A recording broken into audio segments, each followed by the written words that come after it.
Cotton Bowl in Texas. Ohio State and Texas meet for the fourth time. First time since the Fiesta Bowl of 2009. Longhorns won that one 24-21. And go-ahead touchdown pass from Colt McCoy. 16 seconds left. It'll be the eighth meeting between the Big Ten and an SEC team in the College Football Playoff since it began in 2014. Big Ten won 3 of the previous 7. Ohio State accounted for 2 of them, including the first round this year at home in the frigid chill of Columbus over Tennessee. Winner of that game secures a spot in the College Football Playoff National Championship game. Buckeyes seeking their 3rd appearance there. The Longhorns, so close last year, looking for their 1st. Early look at the number. Dusty and I, we were talking about it upstairs. I believe I saw it came out at 4.5. That means it's already up to 5.5. I'm curious if there'll be more movement there. Again, it is in the state of Texas. There'll be a whole lot of burnt orange. That's a Buckeye fan base that's going to travel. There's going to be plenty of scarlet and gray for sure, but a lot of intrigue here. Dusty is back one last time to talk about this game. We saw the dominance of Ohio State and the ceiling that they played to in this game. Texas' first priority in trying to slow down all of the options that Will Howard and Ryan Day and all those guys have, what is it? It's Will Howard and it's Jeremiah Smith, Emeka Egbuka, right? I mean, the way right now this Ohio State passing attack is humming, that's got to be priority number 1. I think that's a pretty safe assessment. Here's the thing. Texas is equipped to do it. This is one of the best pass defenses in college football. Pete Kwiatkowski, the defensive coordinator, he is really good. They've got the Thorpe Award winner, Jahdae Barron, can play corner, can play nickel. You got Michael Taft. You got Andrew Makubo, who we just saw with the game-winning interception. The rangy, they understand how this defense is built, but you better have a plan for number 4. Yeah. And that's what I'm going to be so intrigued with heading into next week.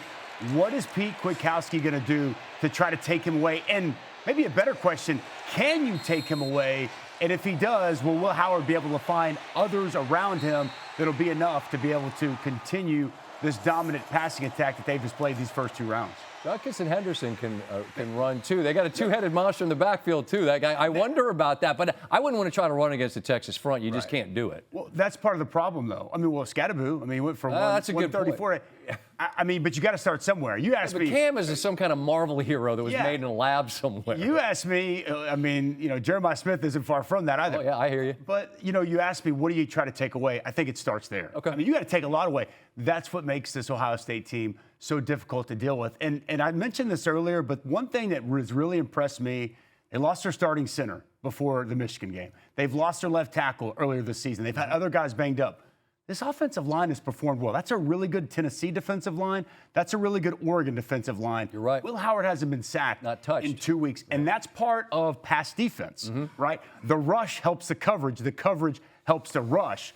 Can Colin Simmons, can Anthony Hill Jr. as a blitzer, can they get home and get Will Howard uncomfortable? He has been very comfortable the last 2 weeks, and it's showing with the production from this passing attack.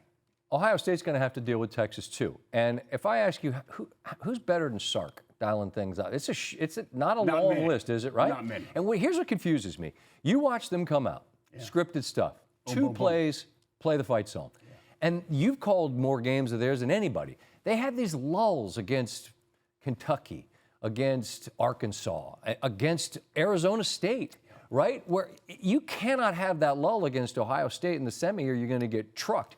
I'm just interested in sort of what you think that Sark and that Texas offense need to try to really, really dial up against this Ohio State team that had 8 sacks and limited Oregon today. I think the offensive line has to step up. They were really good against Clemson. They struggled today.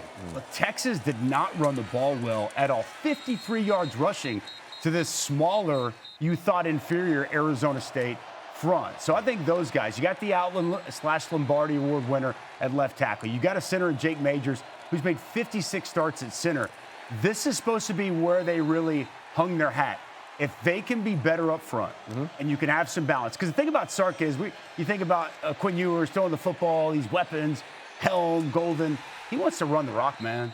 And so much of this offense is based off of play-action pass, getting the screen game going. You got to be able to run it to have play-action. You got to be able to run it. So for them to be able to get this excellent Ohio State defense off balance. The offensive line, I think, is going to have to step up. And the lulls you spoke of, I can't put my finger on it. They can look like this year, last year, at times it stretches.